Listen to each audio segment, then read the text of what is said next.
Hi everyone, our today's topic is English Reformation, but just to refresh ourselves, I'm just hoping that this experience of learning history is not really frustrating for you.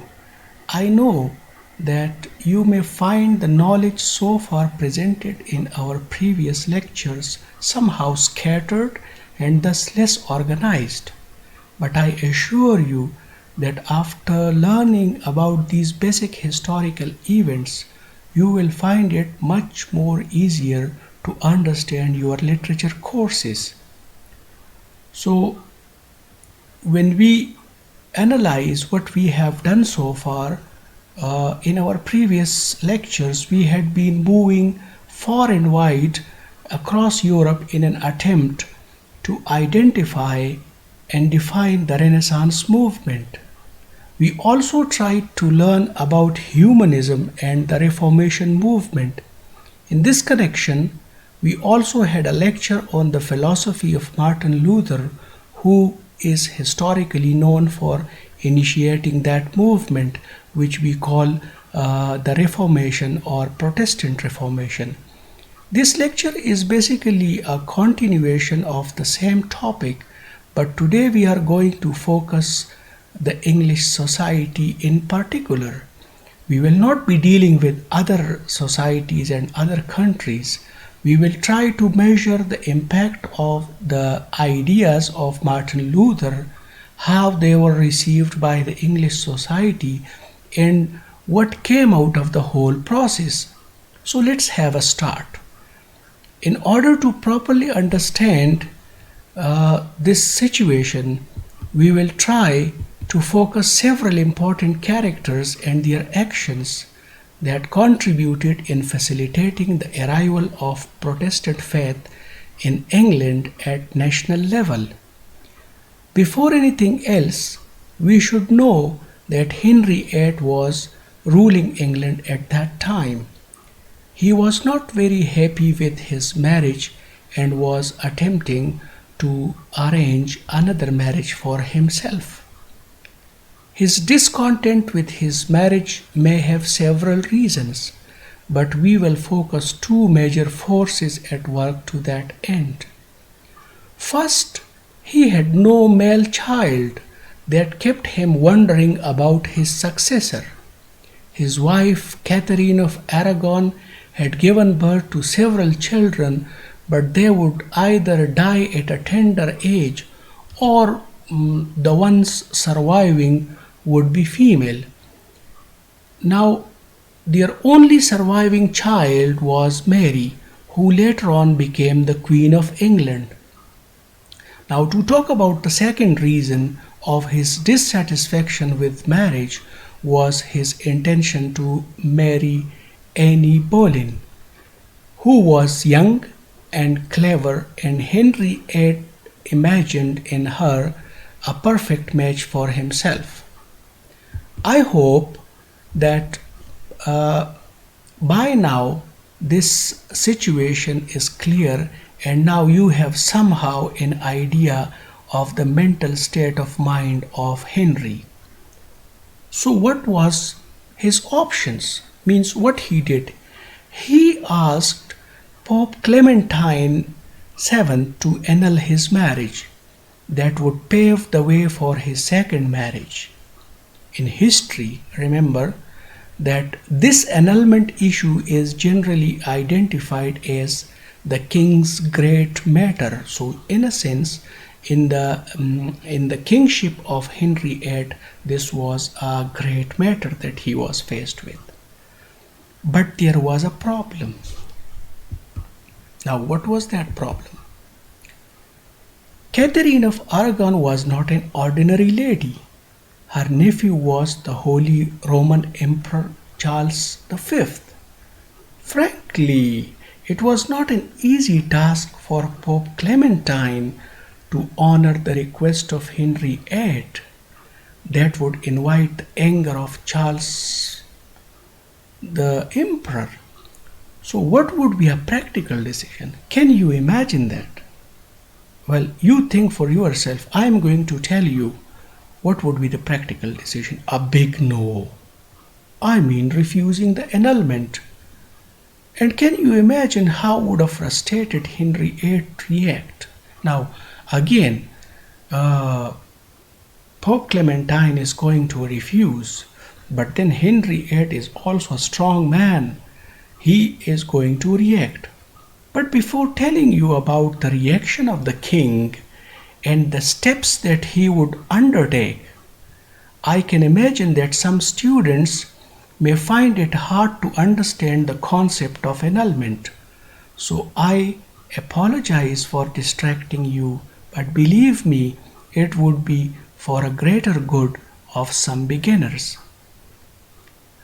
Annulment means legal invalidation of a marriage. It announces the invalidity of a marriage that was void from its inception. Please note that it is to be distinguished from dissolution, which ends a valid marriage for special reasons. For example, insanity of one partner after marrying. But when you talk about the annulment decree, it attempts to leave the parties in a state in which they were before the marriage. But for annulment, there must be some flaw in the marriage if annulment is to be sought. And in this case of the marriage of Henry VIII, the flaw was not difficult to find because Catherine had been married to Henry's brother Arthur, and canon law, following the prohibition, forbade the marriage of a man with his deceased brother's widow. Although we should also keep in mind that a counter argument would be that the marriage of Catherine with Arthur, who was Henry's brother, had not been consummated. Some people may therefore try to downplay the flaw. Anyways, we can say that the Pope would have readily agreed if she had not been a relative to Charles the Emperor. So means you are a strong woman, so the Pope is not strong enough to resist your anger, and therefore in order to avoid your anger, he is giving a decision in your favor. So here again, back to our discussion, we come to the reaction of Henry VIII. He passed Act of Supremacy in 1534 that you can say that led him to establish the English Church and to declare the King of England as its head. Thus, he succeeded in undoing the role of the Pope in the English Church and more specifically in his affairs. He was then in a situation and a position to decide matters for himself. And I'm not likely to stay here telling you that he perhaps married some more than 6 women, had many children, but in the following discussion, more important for us would be his 3 children from 3 different wives, including Edward and Mary and Elizabeth. Please remember that many historians believe that the intention of Henry was that the English Church would remain Catholic, though separated from Rome. But after his death, when Edward became the king, Protestants were provided more space in the religious circles, and that allowed its spread far and wide.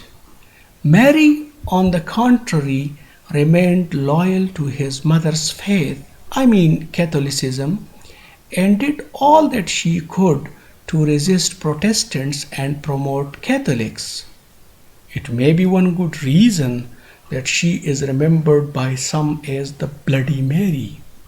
However, she could not rule for a longer period, and then we have Elizabeth, whose long rule allowed Protestants and Catholics to survive in a comparatively peaceful environment, although I do not rule out uh, the ascendancy of the Protestants over the Catholics. So, this is how the Reformation was received in England, and in the subsequent years, uh, we have many more events of religious nature, particularly in the mid part of the 17th century.